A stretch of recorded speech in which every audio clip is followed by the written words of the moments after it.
Good morning, everyone. Thank you for joining the Cash Offer Mastermind, where we're continuing our series on based on the book The Full Fee Agent. And this week we're going over chapter 2, The Favorite or the Fool, and qualifying sellers fast. So we'll get started here. I'm going to share my screen.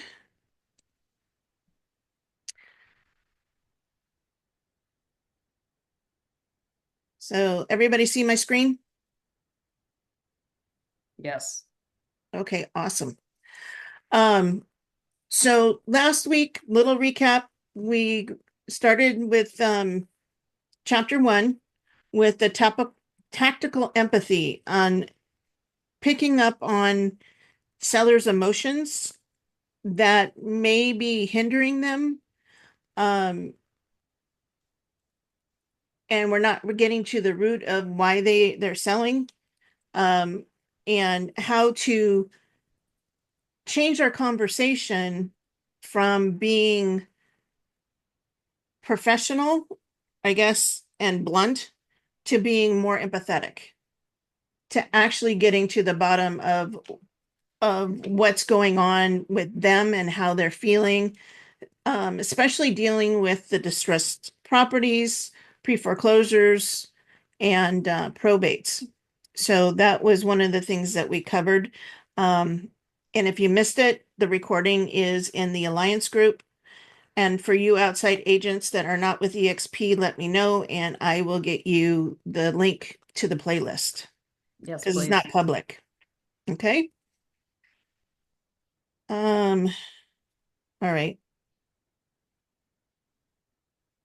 There we go. Okay.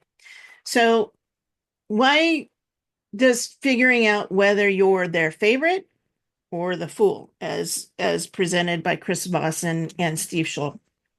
So one, limited time. So our time is valuable, would you guys say? Absolutely. Yes. So we want to get to the crux. And one of the things that, and Robert's not on today, but Robert Weichelt, I love the way he approaches sellers. He gets on a Zoom call and he qualifies them before he will even go to the property. Well, now he won't even go to the property because he's not in California, but he's still taking listings. And that's one of the things that um, especially newer agents will do. They'll go to every listing appointment. Oh, I got an appointment. I'm so excited, and plan, and do all this preparing and getting to the listing, and um come to find out they're just interviewing 3 agents, but they've already chosen their agent. And I know that's happened to me. Has it happened to you guys? Hmm. Yeah, probably several times. So And so we're running around spending time with a seller that has no intentions of even listing with us. So our time is limited. Um, so we have a certain amount of bandwidth as far as time. It's finite because we can't add hours to the day. We can't add minutes to the day. And so we don't need to be wasting our time with people who have no intention of using us as their agent. So, quick qualification, we can spot the price checkers right away early. So, those tire kickers, they're just, looking to see what agent is going to discount their price, give them the highest price possible. Um, and so, they'll list with them. The other thing too is the quickest path to get more listings because you're not spent wasting time with those people that do not intend to list with you. Any questions so far? Okay. So in this chapter, um, Chris Voss and Steve Schul, they call it the favorite versus the fool. So the favorite client is you're their top choice. They value guidance over discount. That one struck me as really important. I can't tell you how many times I've gone on a listing appointment and all they want to do is talk about what my fee is and how they can cut it. What is the least amount that I will list their home, commission wise?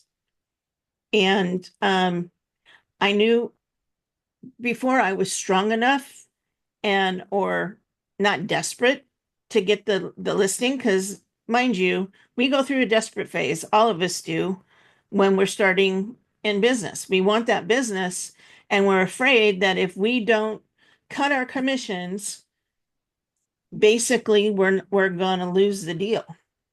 And we don't value enough for ourselves.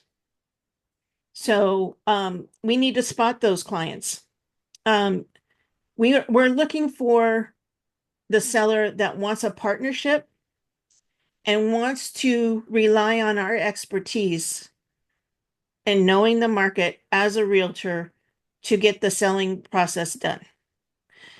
The fool, when we're in the fool position, we're being used as a commodity. You know, we're told to get 3 bids every time you're looking to price out a job. Well, it's the same thing with selecting a realtor to sell a property, is that they're going to interview agents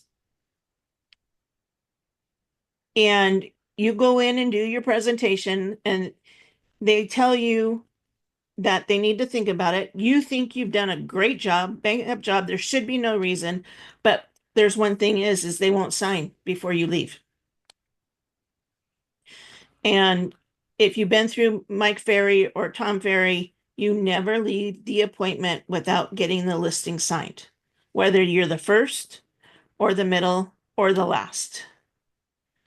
And if you're the first, we were told to, you sign the listing with me right now.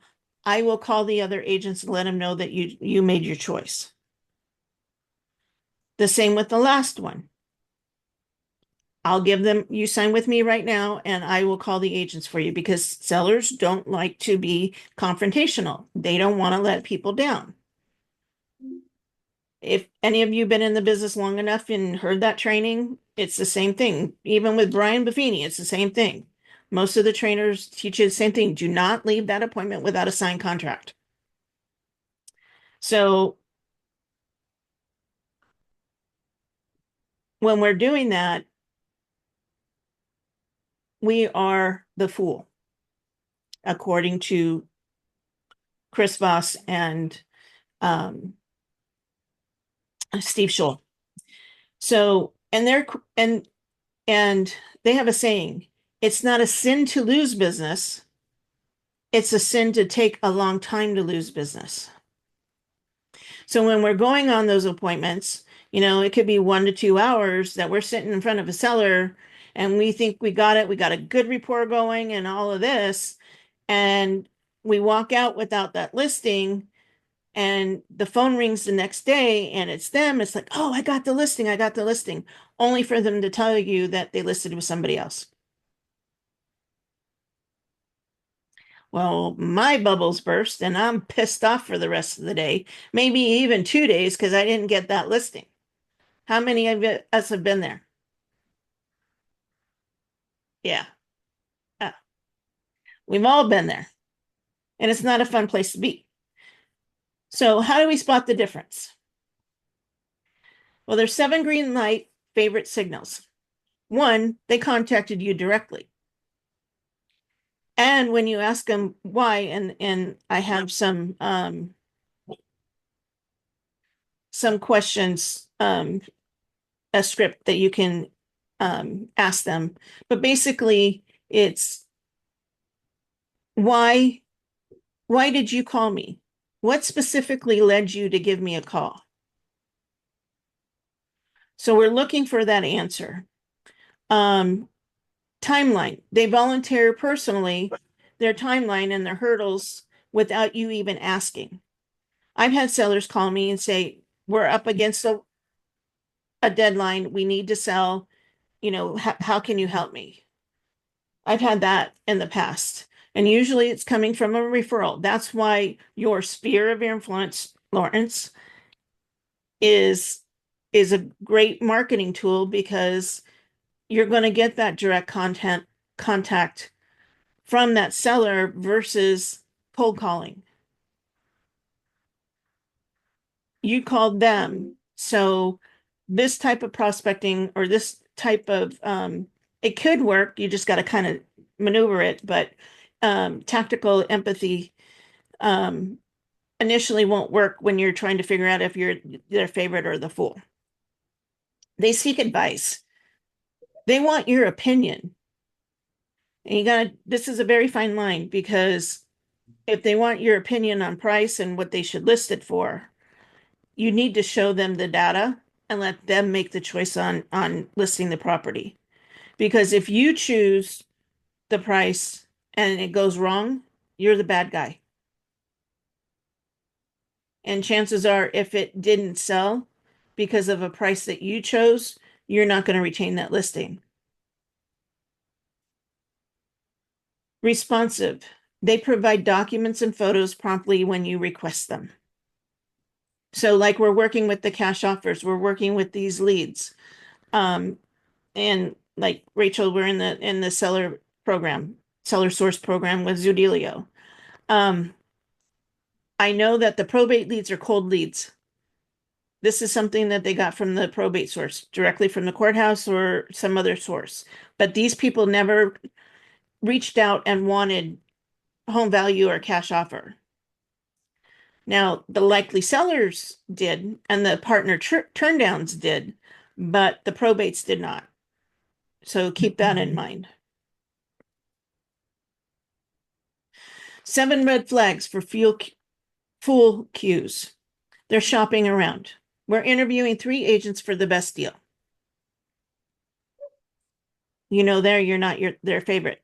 If they were not referred to you or if they did not know you, then you pretty much know that you're a fool in this situation and you're going to be wasting your time if you go on that listing appointment. Price fixation.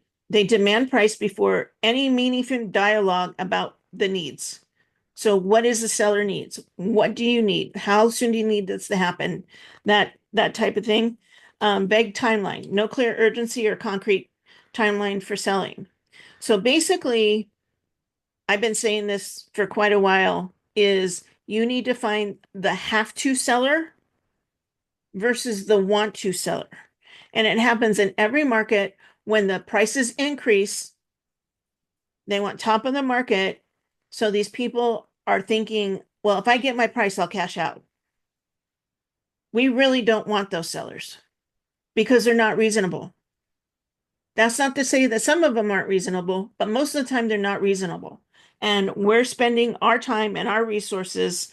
I had a friend tell me the other day, she says, I would have referred my brother to you, but he went with another agent and the property's not selling and he's been trying to sell it for 2 years. I'm like, well, if he's been trying to sell it for 2 years, what's wrong? Is he priced too high? And she's a former realtor too. And she said he's probably priced too high. It's like, I wouldn't want that listing. I wouldn't take it, even if you referred it to me. She goes, well, why not? A sign in the yard is better than no sign. And I'm like, but my reputation's on the line because it won't sell. And that matters because people are looking online, seeing your properties, seeing them expire. And besides that, I'm spending money on marketing it. So my resources are involved in this. So I'm not going to take a listing and spend a lot of money on it when it's overpriced and I can't get it to sell. The other thing too is that they're commission focused.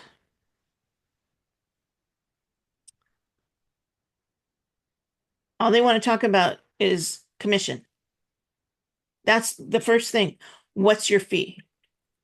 Big red flag. So you're just shopping around and you have no intentions of listing with me. And that's what we have to think.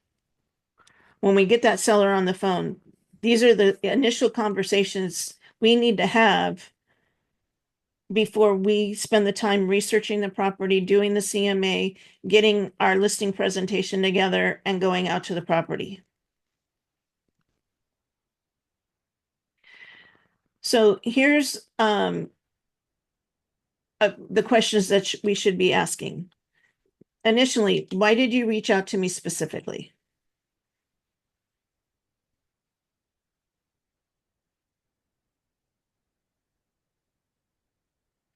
We want to get to the reason that they reached out to me. Did they see my testimonies online? Were they referred by a friend? We need to get to the bottom of it.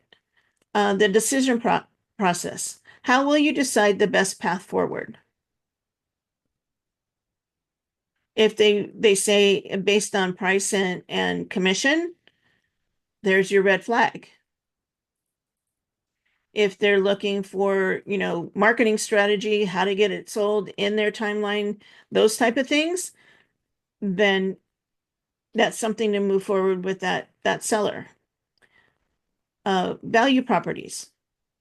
Which matters most, speed, certainty, or net proceeds? Net proceeds, if that's their number one thing, we need to be cautious because they're looking at price and commissions again. But that's not to say that it's not important to them, because it should be important to them depending on what they're doing. If they're buying another home and they need a certain amount of money to purchase that new home, then we need to be conscious of that. So it's not a total discount, but it shouldn't be the first thing. Any questions so far? No. And then also, who else needs to be involved before we decide? So you never meet, if it's a husband and wife, you never meet with one spouse or the other. If it is an inherited property, you may meet with the public representative or the executor, but they also may be counseling with other heirs. Other heirs. So those are good questions that we need to be conscious of. So the empathy plus qualifications. Listen carefully. Pay attention to both content and emotional cues. Remember last week, we focused on the emotional cues. In a probate, this home seems to have a lot of memories for you. We want to focus on that. I understand that being behind in payments is stressful. So these are the certain things that we need to focus on. Oh, sorry. Okay. Label their priorities. Sounds like guidance is more important than price. So we're trying to pull out this information. Confirm that you're the favorite. Agreement confirms they value expertise over discount. So when they're looking for guidance, they're looking at you as the valuable expert, the expert in the market. The identify a fool, pivot to cost discussion signals a price shopper. So like when you're going in and shopping for a car, I've always told my husband when we bought a car, excuse me, hold on one second. Oh, she went outside. She's crying. The guy's here to put the stove and dishwasher in. So I don't know if you heard her. She's whimpering. She can't get inside. Um, so and identifying the fool, they switch the conversation to cost and price shopper. Um, I hate shopping for a car. I hate it. I tell my husband because he's a shopper, he'll go around to 5, 6 different dealerships looking for that one deal. And I tell him when you find the deal, call me and I'll come sign the paperwork because I hate shopping for a car. But there are shoppers out there and they're going to shop agents. So we need to identify those those shoppers and not waste a lot of time on them.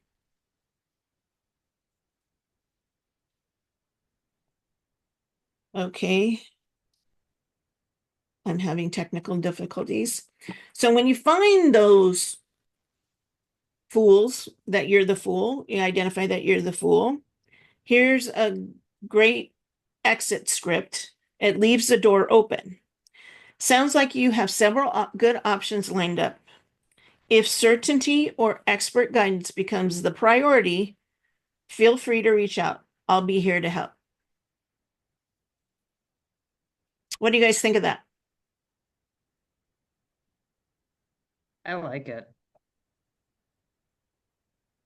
Sounds like you have several good options lined up. If certainty or expert guidance becomes the priority, feel free to reach out. I'll be here to help. So when delivering the exit line, you're professional and you leave the door slightly open. And I have gotten up from a table in front of a seller and said, I don't think I'm the agent for you. And you'd be surprised. They're surprised at that. They think that we're hungry wolves and we'll take anything. But when you show that you're the professional and you don't think that that buyer or seller is going to be a good fit, you should walk away. You shouldn't be working with everybody that you meet anyway.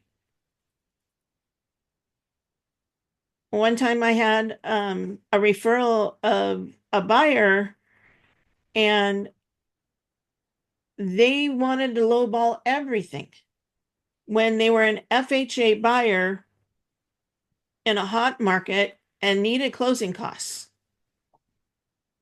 And they were losing. I wrote 3 offers for them, which I shouldn't have done, but they were a referral from an agent inside our company, and I didn't want to let them down.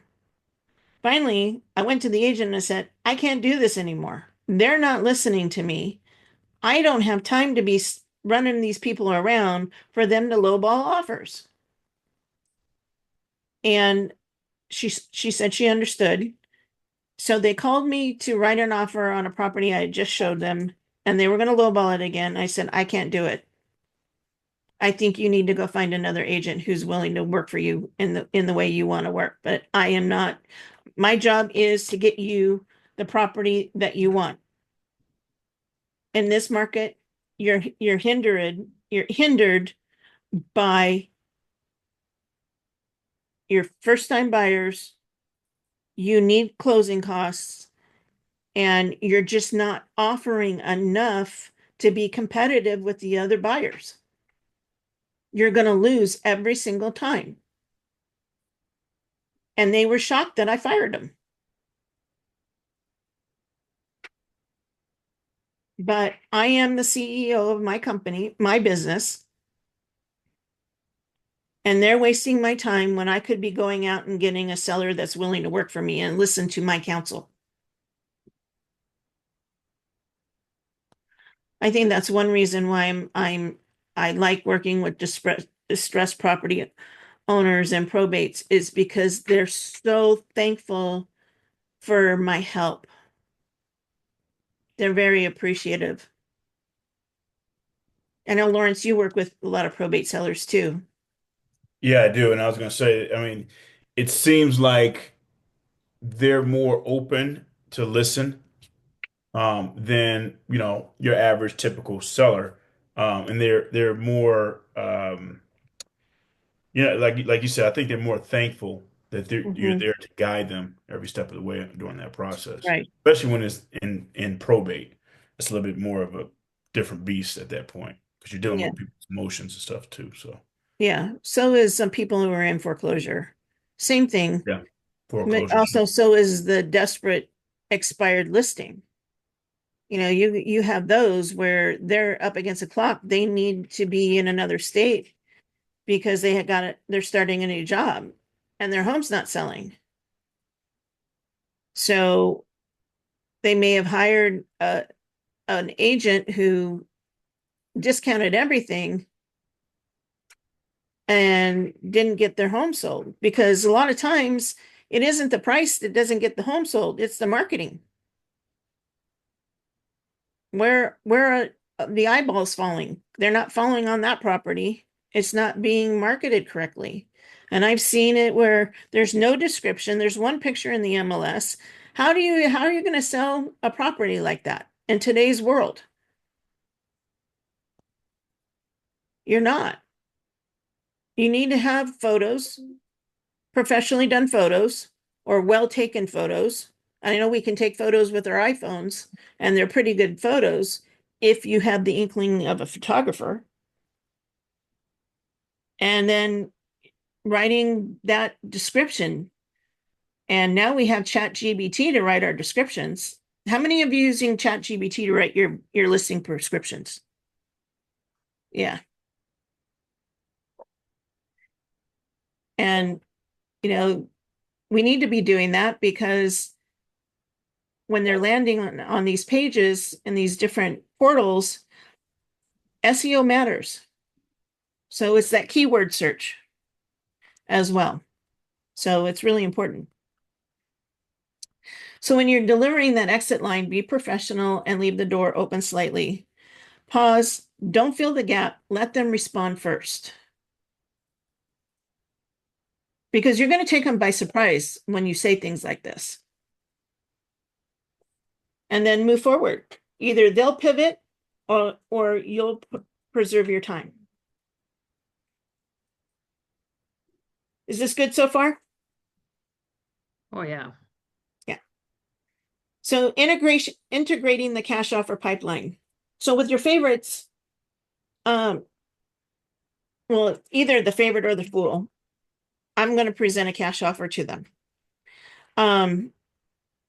I won't go into deeply into the listing presentation unless I know that they're a favorite and I have a good chance. I'm not going to waste my time on a fool, but I will present them a cash offer.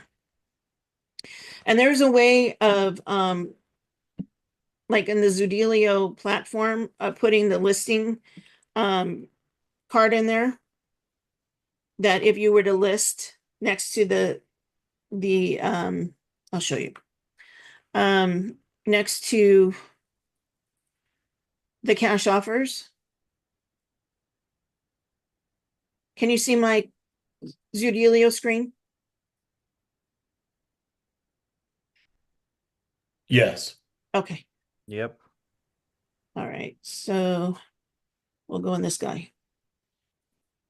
So in the offer dashboard, and you can even do it now on iList. Have you guys checked out iList Falcon now? It's amazing. It is awesome. I really like it. It's a nice update, Yeah. revision to it. So I'll present this to a full seller. So if they list on the market, it would be 650 versus 609 cash offer. You'll net this much by listing with me. And then so far, then would go into that. But it's a way to present it and weed them out. And the iList platform is even better when doing that. So time management with favorites, you can reallocate your hours to save nurturing high value relationships and spending more time getting new business, and tracking, monitor your favorites, full ratio weekly.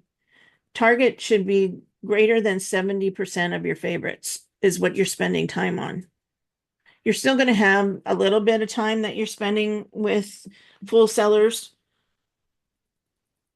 but the majority should be with your favorites. And I'm learning this the same way that you guys are.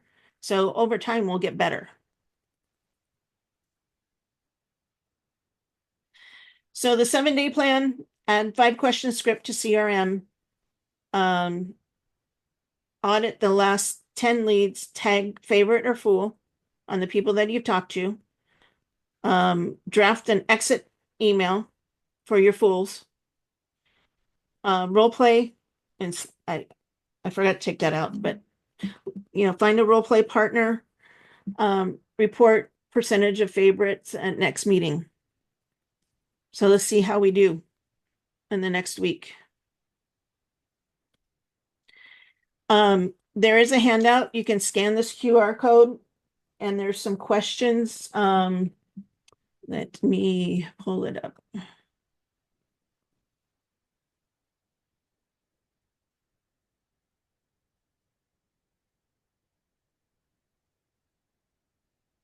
I had it up. Yeah, it's in here.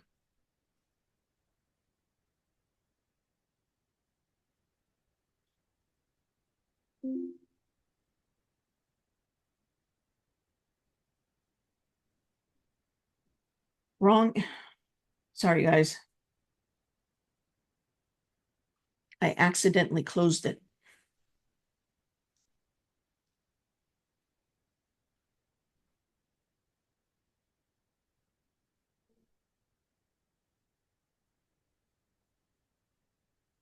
There we go.